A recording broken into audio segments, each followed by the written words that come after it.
आप कितने लोगों के पास गए हो भाई? 3000 वीडियोस जिसके पास है, जिनके महिलाओं के ऊपर, जिनके कारण महिलाओं का जिंदगी बर्बाद कर दिया है, कोई आके कह रहा है कि भाई मुझे गन पॉइंट पे रेप किया है, इससे शर्मनाक क्या हो सकता है? बीजेपी बात करती है ईमानदारी की, महिला सुरक्षा की।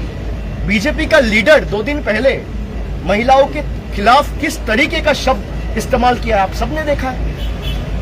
इनसे सीखना पड़ेगा, जो अपना मां, बहन, भाई, बाप किसी का इज्जत करना नहीं जानते, इनसे हमें सीखना पड़ेगा इज्जत क्या होता है।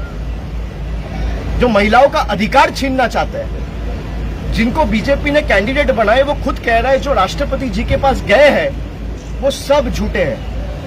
ये बीजेपी के लोग कह रहे हैं, आप उनसे सवाल करो। मैं तो खड़ा होकर आपका सवाल का जवाब दे रहा हूं, आप सवाल तो करिए उनसे। রাজ্যপালের अगेंस्टे যে কমপ্লেন উঠেছে তার জন্য সিএস কে তিনি বলছেন যে ইনকোয়ারি যাতে পুলিশ না করে। উনারে তো ভয় কেন? এই যে সিসিটিভি ফুটেজ উনি কালকে দেখিয়েছেন নাটকের মতো, যে অভিযোগ করেছে অভিযোগকারিনীকে আরো অসম্মানিত করেছেন। একটা মহিলার উপর শ্লীলতাহানি করে সে কাঁদতে কাঁদতে গেট থেকে বেরিয়ে পুলিশের আউটপোস্টে যাচ্ছে কমপ্লেন করতে, সেটা আপনি জনসমক্ষে দেখাচ্ছেন। আপনি করিডোরের ভিডিও দেখান না। আপনার চেম্বার থেকে যখন বেরিয়েছে অভিযোগকারিনী, আপনি ভিডিও দেখান। আপনার যদি ক্ষমতা থাকে আপনি রিলিজ করুন। আপনি সংবাদ মাধ্যমের বাঁচা প্রতিনিধিদের রাজভবনে ডেকে দেখান, তৃণমূলকে দেখাতে হবে না। আপনি অপমান করছেন।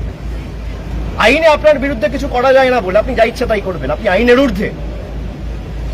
আপনি মহিলা, আপনার মেয়ের বয়সী, মেয়ের থেকেও ছোট, এতটা নিকৃষ্ট মানের নির্লজ্জ, এদের বিরুদ্ধে যত কম বলা যায় তত ভালো।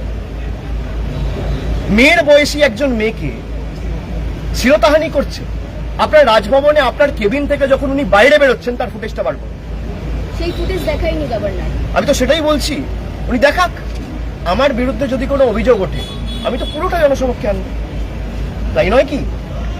যে আমার বিরুদ্ধে কিছু হয়েছে বা আমার দপ্তরে কিছু হয়েছে, আমি খালি মেন গেটের ফুটেজ কেন দেবো? আমি তো করিডোরের ফুটেজ দেবো, রুমের ফুটেজ দেবো, সিঁড়ির ফুটেজ দেবো, সব জায়গায় দেবো। তবেই তো যে আমি ঠিক বলছি বা আমি যে দাবিটা করছি তার সত্যতা প্রমাণ হবে। এ তো নাটক ছাড়া কিচ্ছু নয়। আর উনি বলেছেন তৃণমূলের লোকেদের রাজভবনে ঢুকতে দেবো না। আরে বাংলার কেউ আপনার রাজভবনে যাবেন না যতদিন আপনি এই পদে আছেন। আপনি রাজ্যপাল পদটার কলঙ্ক। অনেক রাজ্যপাল আমরা দেখেছি, বাংলা বিরোধী দেখেছি, সব দেখেছি। এর আগেও জগদীপ ধানকার ছিল, তারও ভূমিকা আমরা দেখেছি। কিন্তু এত নিচে একটা মানুষ নামতে পারে যে মেয়ের বয়সী একটা মেয়েকে শ্লীলতাহানি করছে চাকরি দেওয়ার নাম করে। গরিব মানুষ বলে তাকে শোষণ করতে চাইছে, তাকে শারীরিকভাবে নির্যাতন করছে। কেন? আমার বিরুদ্ধে আইনগতভাবে কোন রকম কোনো তদন্তর প্রভিশন নেই। আইনের ঊর্ধ্বে তো আমি নই। আজ নয়তো কাল আমাকে তো পদ থেকে সরতে হবেই। আর আমি মনে করি রাজ্যকে দরকার হলে সুপ্রিম কোর্টে যাওয়া উচিত। যে আমি রাজ্যপাল মানে সাংবিধানিক পদে রয়েছি, রাজ্যের সাংবিধানিক প্রধান, কেন্দ্র সরকারের প্রতিনিধি, তাই বলে আমি যা ইচ্ছা তাই করবো, এ হতে পারে না। আমাদের ভিডিও ভালো লাগলে লাইক এবং শেয়ার করুন। কমেন্ট সেকশনে গিয়ে জানান আপনাদের মতামত। আরও ভিডিও পেতে আমাদের চ্যানেল সাবস্ক্রাইব করুন এবং প্রতি মুহূর্তে খবরের আপডেট পেতে প্রেস করুন বেল আইকন।